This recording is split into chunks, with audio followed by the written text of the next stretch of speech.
So I would like to talk about the certain famous cases, especially the national anthem case, whereby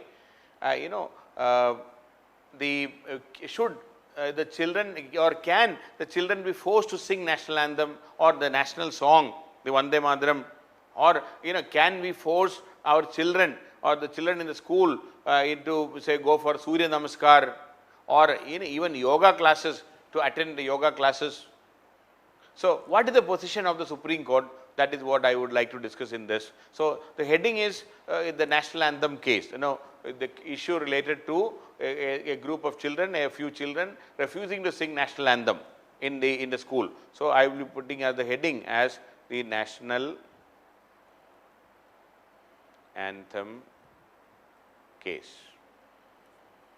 And then using this judgment, I would like to talk about, can we force, or rather can we insist children to sing Vande Mataram, the national song, or can we force children to go through or rather practice yoga, or maybe Surya Namaskar or Saraswati Vandan, all these issues. Okay. So in this national anthem case, it happened in the 1980s.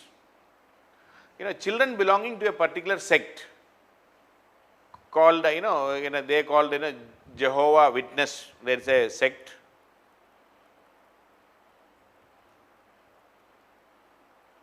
Okay, this sect of it's a sect of Christianity, we can say. They belong to this particular sect of Christian sect, a Christian group. They they refuse to sing national anthem in school, and according to them, their religious faith did not permit them to sing any song except for the songs praising their God, Jehovah. So their argument is, my religion is not permitting me to sing any song except the songs praising the God. But these children, even though they refused to sing the song, they used to respectfully stand up during the national anthem. They used to respectfully stand up during national anthem. So the only problem is they will not sing, but they will stand in attention. They will not disrupt the national anthem, but they will not sing. So it became a problem, and maybe some people might have been doing some mischief also. It became a problem for the school authority. School authority, when some other children pointed out, and some the parent in the parent teacher meeting, this issue came up. Other parents said that why these children are not singing, or this has become an issue. Finally, the school authorities, out of no choice, they expelled these children from the school. Okay, so this matter came up in Kerala, and the school expelled these children, saying that it is your fundamental duty to sing national anthem and you must sing. So because of this, their expulsion, once they were expelled, these children went to the court. So this is known as the Bijoy Emmanuel versus State of Kerala case. Bijoy Emmanuel versus State of Kerala, case 1986. In this case, the Kerala High Court, they went to the High Court, fundamental right. They said, we have a fundamental right to education, or you cannot expel us, this, that. They went to the court, and we have a right to religion, and our religion asking me not to sing, this, that. So the Kerala High Court upheld. They said that you have to, there is no choice, you have to sing national anthem. So the Kerala High Court upheld the expulsion, saying that it is your fundamental duty to sing national anthem, or this can create a precedence. This can create a wrong precedence, and it will have a bad influence on other pupils. It will have a bad influence on other pupils. So that was the argument. So the Kerala High Court upheld. This cannot go unchecked. If this go unchecked, it will create a tendency among citizens to ignore the mandates of the Constitution. But they went for an appeal in the Supreme Court. In Supreme Court, overturned the High Court judgment. Supreme Court said that there is no need to sing national anthem. In this judgment, Supreme Court said that refusal to sing the national anthem does not mean that they disrespected national anthem. It is not that you have to sing to prove your loyalty to the country. You are respecting by standing up.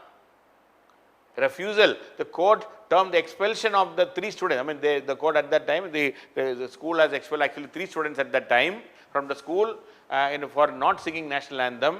The court said that this is not correct. There is a violation of fundamental right to freedom of conscience.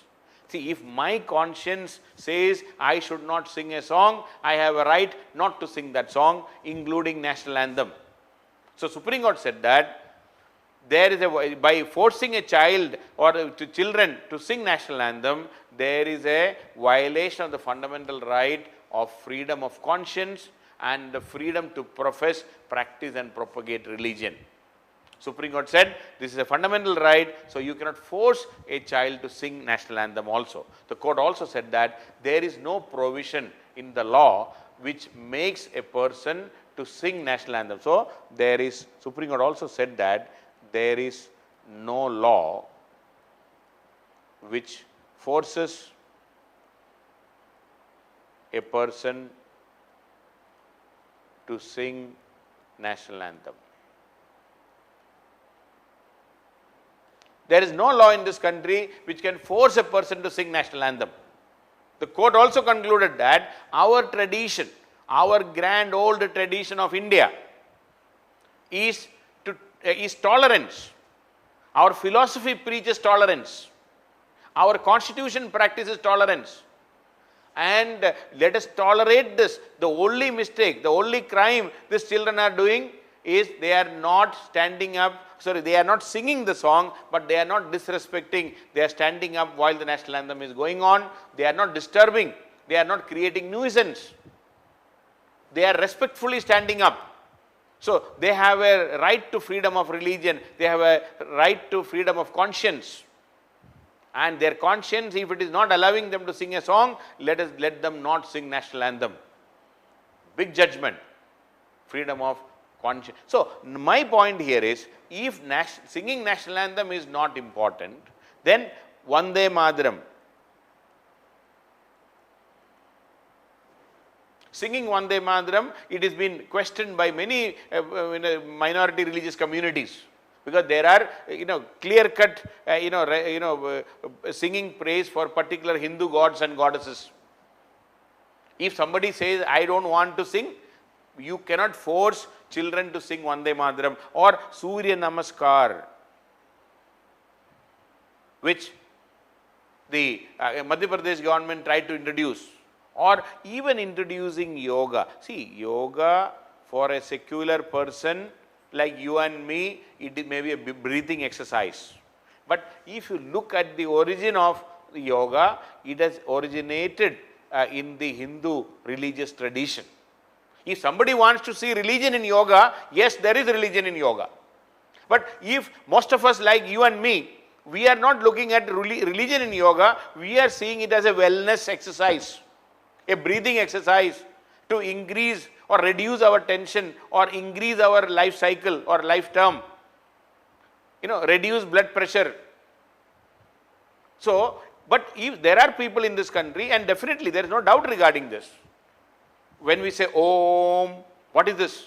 We are talking about a religious practice. So, yoga definitely started in our Hindu religious tradition, no doubt regarding this, but 99% of us may be practicing yoga not because it is a religious practice, it is seen as a good practice, a breathing exercise, a practice for reducing tension, reducing stress, and maybe even to reduce the blood pressure or reduce weight. All sorts of yoga is there. It has been promoted in a big way in our country and across the world. International Yoga Day. is been celebrated in June by the UN also. So, if somebody is refusing to say, participate and practice yoga, you cannot force those children to practice that. Or Saraswati Vandan.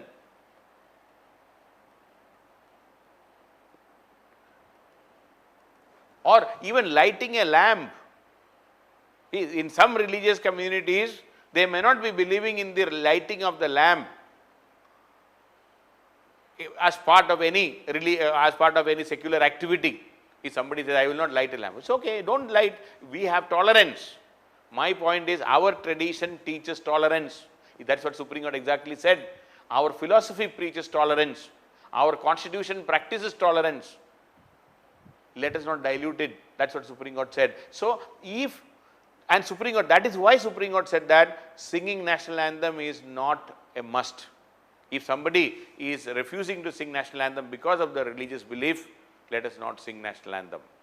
And similarly, Vande Mataram, Surya Namaskar, even practicing yoga or Saraswati Vandan in any of these things. See, that is what Supreme Court said in 1980s. But unfortunately, of late, I think in 2018 or so, Supreme Court came up with a judgment saying that there should be national anthem before the start of a movie. National anthem is mandatory before the start of a movie in a movie theater, and everybody should stand up and all. See, this is I will say, a judicial overreach or a mistake, I will say. If now you are going to a theater to watch a movie for relaxation. This is not the place to teach nationalism. This is not the place to show your the nationalistic feeling or educate people about nation and nationalism. And suppose somebody is drunk and gone for a movie. Now you are asked to stand up, or suppose a physically challenged person is sitting, he cannot stand up, or somebody is not well, he may not be standing up. And in the process, what has happened is, in many theaters across India, the other persons, the so-called the true nationalists who are sitting there or who are standing, and by seeing somebody not standing, they started trying to implement this law by forcing those people to stand up. And see, you and me cannot enforce a law. If Supreme Court says there should be national anthem and everybody should stand up, if somebody is not standing up, who will enforce it? The state, the police, the authorities will come. You can complain to the authority saying that so and so did not stand up during national anthem. But if you are trying to enforce that by forcing them, physically abusing them, verbally abusing them, it is disastrous. Supreme Court realized the mistake and corrected the judgment later on, saying that it is not mandatory. It should not be mandatory. This is not the place to teach nationalism. Movie theater, you are going for a second show at 10 o'clock, somebody is drunk, somebody is not drunk, and people are coming with different moods there. Now, if you say that there should be national anthem before a movie, then I will ask, if you go to a bar for a drink, and tomorrow if the court says that before every peg there should be national anthem, what is this nonsense? This is not the place. These bars, theaters, entertainment centers are not the place to preach and teach nationalism. See, why Supreme Court is not starting their proceedings with the national anthem then? Why the government offices are not starting their proceeding with the national anthem? What are we trying to preach? What are we trying to teach? It is quite unfortunate. See, even judges these days, sometimes, they are forgetting the basics. See, there is a glorious judgment by the Supreme Court saying that singing national anthem is not very important in a school. Respecting is more than sufficient. And another judgment by the Supreme Court, the same very own Supreme Court, our own Supreme Court, said that there should be national anthem before. And in fact, the funniest thing about this judgment is, the case was something else. The case was related by somebody approached the court saying that our national anthem is misused for commercial purpose. They are, using the national anthem and for commercial purpose in many, many advertisements and all. It should be stopped. That was the case.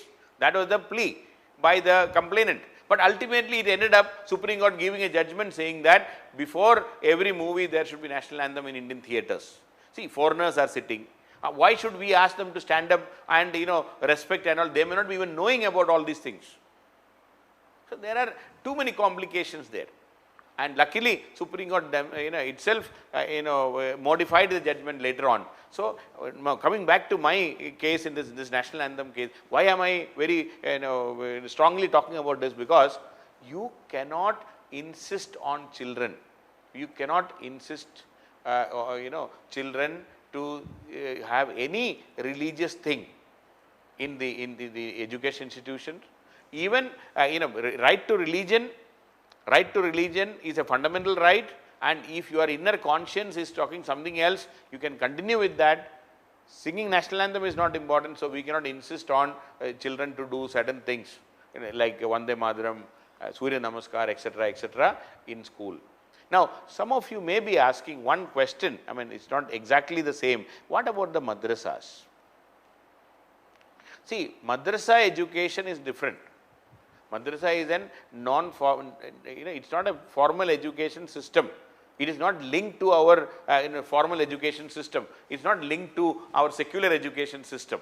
But that means if some children are going to madrasas, they are giving only that, they may be learning only Islamic law and Arabic and all. But they are not linked to our formal state board or ICSE or the CBSE board. If it is linked, then all the rules and regulations can be there. So, if a children going to madrasa which is not linked to any system, but if madrasas are getting aid and if the madrasa education is linked to our secular education along with the Islamic teaching and Arabic teaching and all, if the children are also taught maths, science, social studies, etc., the syllabus of the state syllabus or the CBSE or the ICSE syllabus, yes, then they will have to follow all the rules and regulations of it. So there can be. So there, but again, who will go to the madrasa? Only those people who believe in, Islam and who want to learn, they will go. Only their parents will be sending the children. So these madrasas, if they are getting aid, it will come under the government aided institutions. So there can be there. So otherwise, no religious instruction whatsoever in any case. And so singing national anthem is not important according to this Bijoy Emmanuel case of 1986 by the Supreme Court.